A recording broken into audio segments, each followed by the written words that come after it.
8h14 sur Europe 1, votre invité Sonia Mabrouk est l'évêque de Versailles. Bienvenue sur Europe 1 et bonjour Monseigneur Luc Crépy. Bonjour. Vous êtes effectivement, comme l'a dit Dimitri, l'évêque de Versailles, chargé de la prévention et de la lutte contre les abus sexuels dans l'Église de France. Bien sûr, c'est une immense déflagration depuis la publication du rapport de la commission Sauvé sur l'ampleur de ces abus et le nombre sidérant, terrifiant de victimes.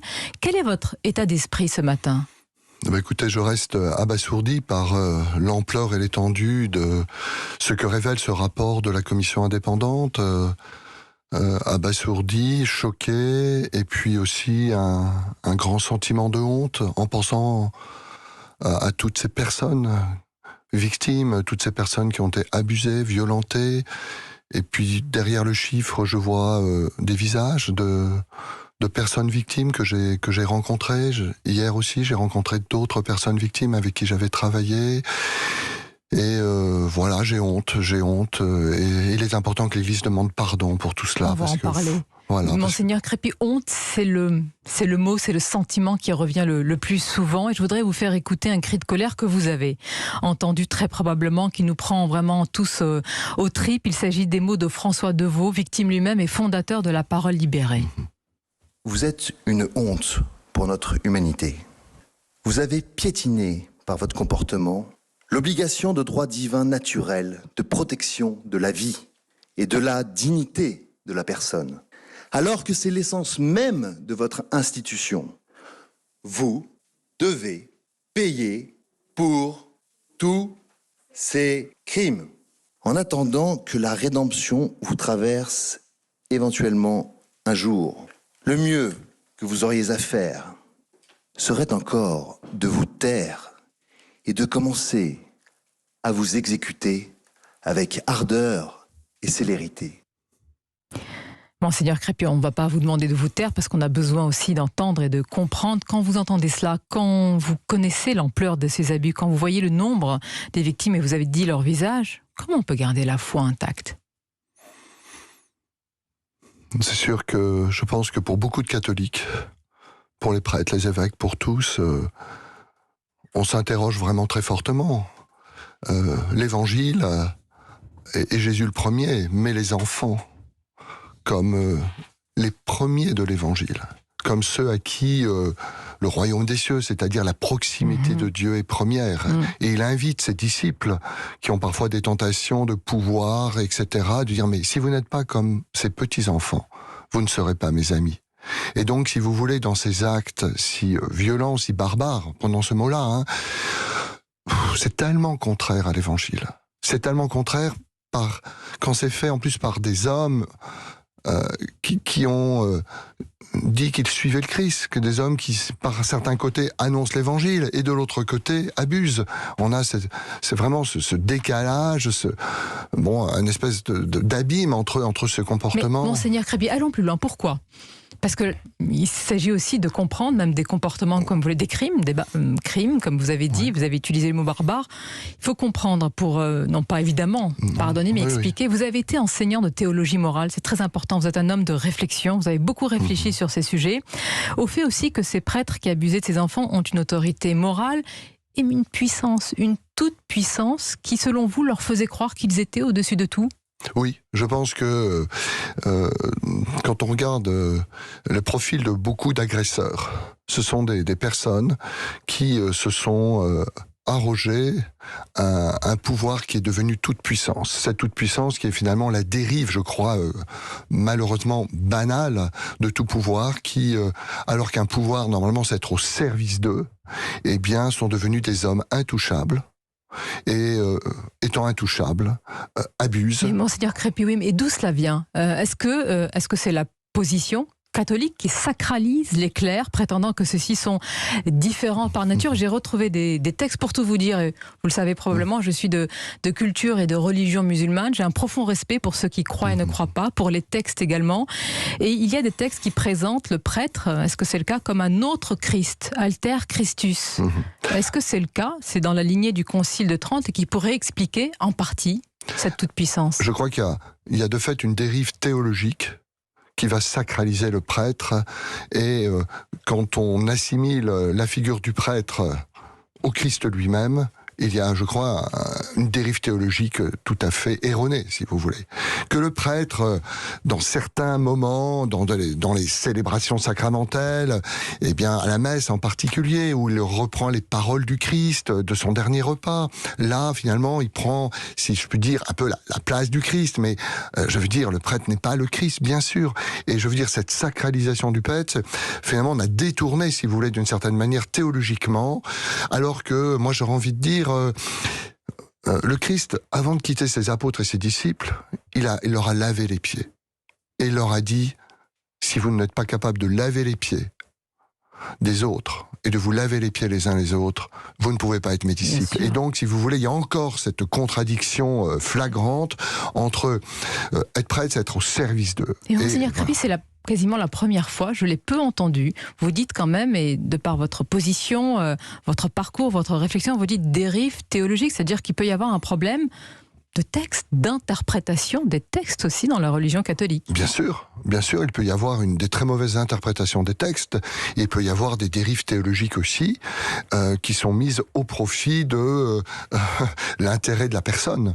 Et donc, je pense que sans cesse, le pape François est vraiment dans cette perspective qui dit, voilà, arrêtez le cléricalisme, arrêtez d'être au-dessus, on est vraiment au service des personnes, au service des gens, et avec les plus petits, et donc les enfants. Oui, donc il faut changer toute cette culture cléricale et c'est changer aussi une doctrine. Ce n'est pas, et je veux dire, c'est vraiment un travail en profondeur qui est à venir aussi sur ces sujets-là. Oui, tout à fait. Je crois que ce travail contre finalement la manière dont se situent certains prêtres, parce que je pense qu'il y a des prêtres aussi qui sont vraiment au service des autres, hein, mais vraiment il y a quelque chose à rappeler dans la formation des prêtres, dans des situations où certains se situent au-dessus d'eux. Je crois que tout ce qu'on vient d'entendre avec ce rapport nous pousse vraiment très fortement à aller plus loin aussi au niveau théologique. Vous avez parlé du pape François, je vais aussi rappeler le travail qui a été fait par Benoît XVI, par le cardinal de Ratzinger. Il ne faut pas oublier que c'est lui qui a été pionnier et ensuite ce travail a été repris par le pape François. Il a vraiment eu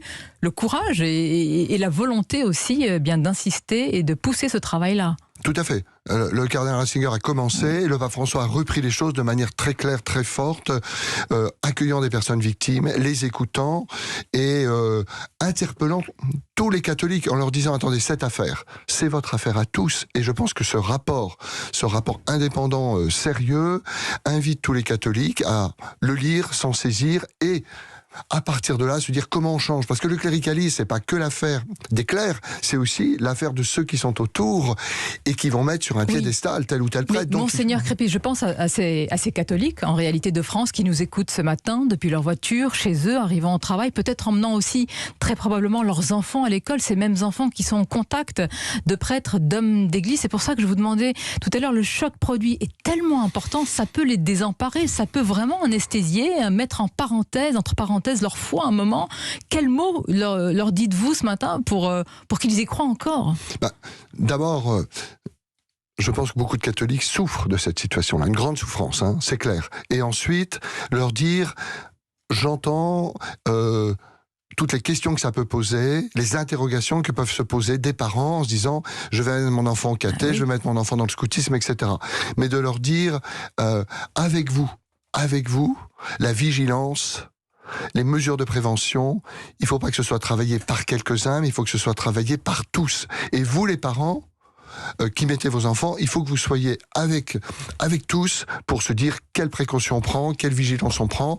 Et c'est en ce sens-là que j'ai envie de dire que ce rapport doit être un choc qui fait qu'il y a une culture, si vous voulez, globale dans l'Église, où, quand on travaille avec des jeunes et des enfants, il y a naturellement, ça doit être mis en place, il y a des choses qu'on doit faire, il y a des choses qu'on ne doit pas faire, et tous ceux qui travaillent avec les jeunes enfants doivent avoir en tête cela. Et ça, c'est un gros travail à faire. La commission Sauvé, Monseigneur Luc Crépy, préconise que l'ordination s'ouvre aux hommes mariés. Et donc implicitement, il faut qu'on le dise, certains peuvent y voir un lien de cause à effet entre célibat et pédocriminalité. Or, beaucoup d'hommes mariés installés dans leur vie se rendent coupables de ces crimes. Donc, je ne comprends pas, très sincèrement, en quoi ce serait une piste à privilégier. Est-ce que vous partagez non, moi je ne partage pas cette perspective, parce que je crois qu'on ne peut pas lier la pédophilie avec le célibat. Tant et tant de célibataires dans notre société, c'est quand même, ce serait injure faire aux gens que dire ces choses-là. Tant d'hommes mariés installés dans leur vie et qui sont coupables de ces crimes. Et la majorité, malheureusement, des violences sexuelles sont dans le cercle familial. Donc, je veux dire, je pense que c'est pas obligatoirement un bon argument. Donc cette piste-là, par exemple, vous l'écartez? Oui, je pense que c'est pas la question du célibat qui est liée à la question de la pédophilie. Par contre, il y a des pistes qui semblent évidentes dans ce rapport, comme le secret de la confession, qui ne peut pas évidemment être opposé à l'obligation légale de signalement de violences sexuelles sur mineurs. Ça paraît évident. Alors, de fait, le rapport souligne qu'il ne demande pas du tout de lever le secret de confession, mais le dire dans des cas tout à fait particuliers. C'est-à-dire, par exemple, quand un enfant, au cours d'une confession, va, parce que c'est un climat de confiance, le secret de confession permet un climat de confiance, c'est ça qui est très important, va faire part en disant, voilà, moi je suis abusé, un enfant qui fait part de sa souffrance, de sa douleur, et le prêtre qui voit que cet enfant est en danger, si vous voulez. Eh bien, il me semble que tout en gardant le secret, c'est-à-dire le cadre du secret de confession, il est nécessaire que celui qui a entendu les confidences de cet enfant fasse quelque chose et invite cet enfant. Je ne comprends pas comment on peut à la fois garder le cadre de ce secret et en même temps, évidemment, il y a la nécessité de l'éventer. C'est une portée d'assistance à personne. Ce que je veux dire, c'est-à-dire que demander à cet enfant, quand il a fini sa confession, si vous voulez, soit d'en reparler avec le prêtre, soit d'inviter cet enfant à peut-être une tierce personne, parce que je pense que c'est important que le prêtre joue pas tous les rôles, et pour que l'enfant puisse. Mais pourquoi c'est pas le prêtre directement qui va le signaler? Le prêtre peut signaler, et le prêtre, évident. Le prêtre peut signaler, ou le prêtre peut aussi permettre à l'enfant de parler avec quelqu'un d'autre aussi. Peut-être qu'il doit signaler. Tout à fait. Monseigneur Crépy, êtes-vous Charlie? Charlie Hebdo a pour tradition, vous le savez, de caricaturer, de moquer les religions, y compris et surtout sur les sujets les plus sensibles. Je ne sais pas si vous avez vu la une cette fois-ci de Charlie. Non, j'ai pas permettre vu. de vous la montrer. En même temps, ceux qui vont regarder la vidéo europe1.fr vont la voir. Il y a aussi ce qui est écrit: l'Église pourra-t-elle faire une croix sur ça? On voit bien de quoi il s'agit. Est-ce que ce genre de une, il faut l'accepter, comme il y a d'ailleurs sur la religion musulmane et sur d'autres religions, la caricature fait partie aussi de nos traditions, y compris sur un sujet aussi sensible et délicat? Moi, je pense qu'il faut laisser les caricatures. Après, chacun les accueille à sa manière. Voilà, je pense que c'est la liberté de la presse aussi de pouvoir s'exprimer d'une manière ou d'une autre. Après, on a le droit d'être d'accord ou de pas être d'accord, d'aimer ou de pas aimer les caricatures. Vous n'aimez pas cette caricature, mais évidemment... Je n'aime pas beaucoup cette caricature, mais je comprends bien pourquoi il y a cette caricature-là, parce que ce qu'on vient de révéler hier est tellement traumatisant, et tellement quelque chose qui interroge sur finalement la crédibilité de l'Église. Vous voyez qu'il y ait des caricatures qui expriment ça me semble aussi quelque chose qui est normal dans la presse. Monseigneur Crépy, on va conclure cet entretien. J'ai posé tout à l'heure la question de la foi en vous demandant, ceux qui nous écoutent et qui sont catholiques, ce qu'ils peuvent penser. Et vous-même, est-ce qu'à un moment, vous n'avez pas été ébranlé par ce rapport en vous disant: mais moi, homme d'église, avec mon parcours, ma réflexion, tout mon investissement, est-ce que j'y crois encore? Est-ce que j'ai la foi? Ou est-ce que... J'ai été ébranlé. Bien sûr, ce rapport m'a profondément choqué, mais je dirais depuis 5 ou 6 ans, je travaille à la prévention, à la lutte contre la pédophilie, et j'ai rencontré bon nombre de personnes victimes. Et je veux dire que c'est leur récit, surtout, qui m'a interrogé dans ma foi, qui m'a interrogé dans ma confiance dans l'Église. Quand vous avez des récits tellement terribles, vous vous dites: mais... est-ce que c'est possible, ça, dans l'Église? Et donc, je veux dire, c'est la parole des personnes victimes qui était pour moi vraiment des grosses interrogations, vous voyez, sur qu'est-ce qu'il faut changer dans notre institution, qu'est-ce qu'il faut mettre en On vous sent route. Vraiment... On vous sent plus qu'ému, là. Voilà, c'est vraiment un sujet difficile, je dirais, très difficile, voilà. Et un long travail. Saluons également l'abbé Grosjean qui vous a accompagné, qui est un homme de qualité. Il y en a, évidemment, et c'est à travers ces hommes et ces femmes, évidemment, que ce long travail va être entrepris. Merci de nous avoir répondu ce matin sur Europe.